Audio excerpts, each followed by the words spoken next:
नमस्कार. मराठवाडा नेता यूट्यूबमध्ये आपलं मनपूर्वक हार्दिक स्वागत आहे. राजकारण, समाजकारण, भ्रष्टाचार, गुंडगिरी अशा वेगवेगळ्या विषयाचा अभ्यास करत असताना गेल्या काही दिवसापासून आर्टिफिशियल इंटेलिजन्स नावाचा महाभयानक भूत किंवा राक्षस येत आहे म्हणतात, तर काही जण देव आहे येत आहे म्हणतात.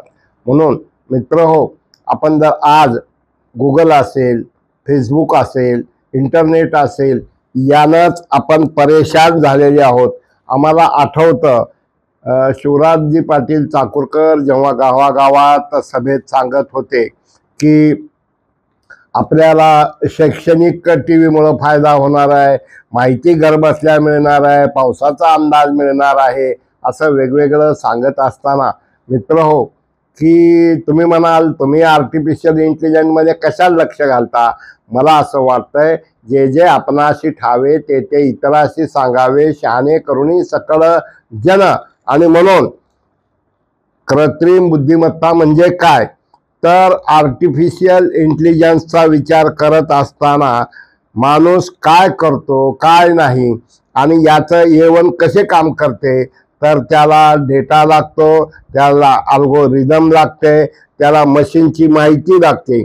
आणि यामुळं आज आपण जर पाहिलं तर त्याचा उपयोग यूट्यूब, नेटफ्लिक्स आणि आरोग्य सेवा, डॉक्टरांना रोग ओळखण्यास मदत करतं, ऑपरेशनसाठी रोबोट वापरला जातो आणि वाहन ट्रान्सपोर्ट याच्यासाठी, त्याचबरोबर उद्योगधंद्यासाठी सुद्धा एवनचा आर्टिफिशियल इंटेलिजन्सचा वापर केला जाऊ शकतो. त्याच प्रकारे वेगवेगळे खेळ वगैरे. आणि मित्र हो, हे जेवढं ह्याचे फायदे काय काय, तर हे वेगवान काम करतं, 24 तास काम करू शकतं, माणसाचा वेळ वाचतो. आणि ह्याचे तोटे काय, ह्याचा जर विचार केला, अनेक लोकांच्या नोकऱ्या जाऊ शकतात, चुकीच्या माहितीवर आधारित निर्णय चुकीचे होऊ शकतात आणि हे तत्वज्ञान खूप महागडे आहे. आणि अशा एका परिस्थितीमध्ये भविष्यात काय बदल घडवेल हे जर आपण पाहिलं तर रोबोटिक नौकर किंवा सहाय्यक आपल्या घरात असतील, डॉक्टर तुमच्या आरोग्याची काळजी एवन म्हणजे आर्टिफिशियल इंटेलिजंट डॉक्टर काळजी घेतील. आणि एवढंच नाही तर सुरक्षित आणि स्मार्ट शहरं निर्माण होतील. म्हणून एवनचा आर्टिफिशियल इंटेलिजन्सचा विचार करत असताना आपण त्यामुळं खूप चांगले बदल घडत आहेत, काही वाईट परिणाम देखील घडणार आहेत. आणि म्हणून अशा एका परिस्थितीमध्ये आपल्याला गांभीर्यानं विचार करत असताना याचा फायदा आणि तोटा या दोघांचाही विचार करत असताना हे योग्य प्रकारे वापरले तर ते मानवी जीवन सुधारू शकते.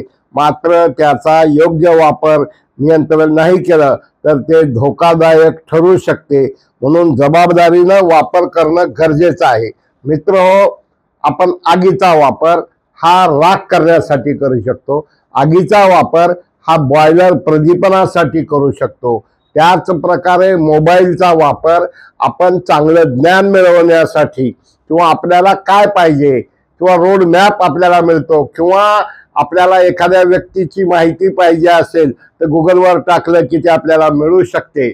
पण बऱ्याच वेळा आपण जर समजा मुंबई एअरपोर्टला निघालो तर बऱ्याच वेळा चुकीचे रस्ते दाखवले जाऊ शकतात, कारण डाटा फिडिंग बरोबर असलं पाहिजे.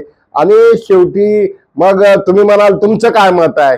आमचं असं मत आहे की मानव जातीला धोक्यात आणणारा, माणसाच्या स्वभावाची जसं नार्को टेस्ट ही जशा पद्धतीनं माणसाला खरं बोललं असं म्हणतात, तर उद्या आर्टिफिशियल इंटेलिजन्सच्या माध्यमातून कृत्रिम, आणि शेवटी कृत्रिम हे कृत्रिम असतं.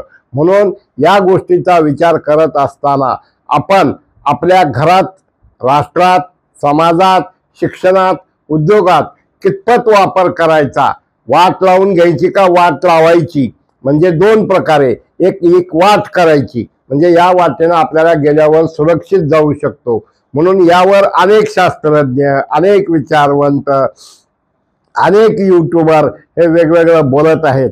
पण ज्या पद्धतीनं फेसबुकमध्ये भलत्याच गोष्टी ह्या बघायला मिळतात, त्यावर सांगितलेलं असतंय की लहान मुलांनी पाहू नये, एकट्यात पाहावे। आणि अशा एका परिस्थितीमध्ये आपण 21व्या शतकाचा विचार करत असताना आपण समाज उद्ध्वस्त करतो की काय, हे आर्टिफिशियल इंटेलिजन्स हे नंदनवनही करू शकतं आणि आर्टिफिशियल इंटेलिजन्स हे उद्ध्वस्तही करू शकतं। फक्त ते वापरणाऱ्याच्या हातात आहे। आपल्याकडं अणुबॉम्ब आहे, आपल्याकडं बॉम्ब आहे, आपल्याकडं अग्नी आहे, आपल्याकडं ज्ञान आहे, आपल्याकडं आजकाल आपण पाहतो फेसबुकवर आम्ही काही लोकांचं ऐकलेलं आहे की कॉलेजचे मुलं मुली एका पर्टिक्युलर एजमध्ये जेव्हा एकटे असतात तेव्हा फेसबुकमध्ये काय करतात, किंवा विवाहित महिला कुमारी मुली ह्या काय पाहतात, किंवा पुरुष काय पाहतात, किंवा आमच्या राष्ट्राला जायचं तर कशासाठी, मग तो राष्ट्र कशासाठी प्रसिद्ध आहे, तिथं कुठं काय चालतंय। आणि अशा एका परिस्थितीमध्ये वाढत्या म्हणजे लोकसंख्येच्या ह्याच्यामध्ये माणसाच्या बुद्धिमत्ता ही माणसाचीच बुद्धिमत्ता असते। आर्टिफिशियल इंटेलिजन्स जर चुकीचा डाटाच जर फीड केला गेला असेल तर निकाल हे चुकीचेच लागू शकतात। म्हणून आपण त्याचा विचार आर्टिफिशियल इंटेलिजन्स एखाद्या कॉम्प्लिकेटेड विषयाला तेवढ्या पुरतं तेवढं वापरणं योग्य राहील, पण माणसाला उद्ध्वस्त जर करण्यासाठी सुद्धा तेवढंच ते कारणीभूत ठरू शकतं।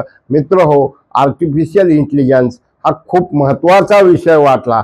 खूप दिवसापासनं बोलावं वाटत होतं, पण आमच्या काही मित्राबरोबर काही तज्ज्ञाबरोबर आम्ही चर्चा करून आम्ही काय ह्या गोष्ट मांडण्याचा प्रयत्न केलेला आहे।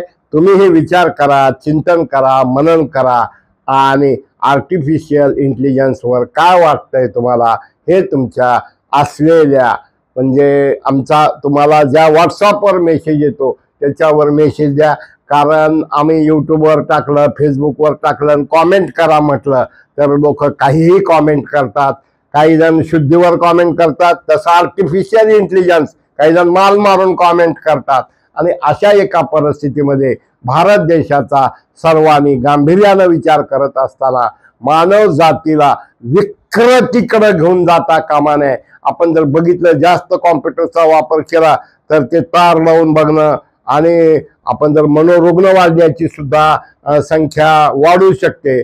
म्हणून मित्र हो, सबस्क्राईब करा प्लीज, तुम्हाला जर आवडत असेल सबस्क्राईब करा। आम्हाला देशातले जगातले वेगवेगळे महाकुंभ म्हणजे काय, जाळपोळ लुटमार महाराज आले, चांगल्या डोळ्याची पोरगी आली, अमकं झालं तमकं झालं नाही, त्या ठिकाणची परंपरा काय, त्याचं आध्यात्मिक कारण काय, गंगेचं पाणी खराब का होत नाही, अशा वेगवेगळ्या विषयावर आम्ही बोलू इच्छितो। तुम्ही सांगत चला, बोलत चला, आम्ही त्याप्रमाणे वाटचाल करत चलू। जे जे लातूर भारतातल्या लोकांना हवं ते मराठवाडा नेता यूट्यूबवर पाहावं, म्हणून please subscribe forward and subscribe. धन्यवाद, नमस्कार।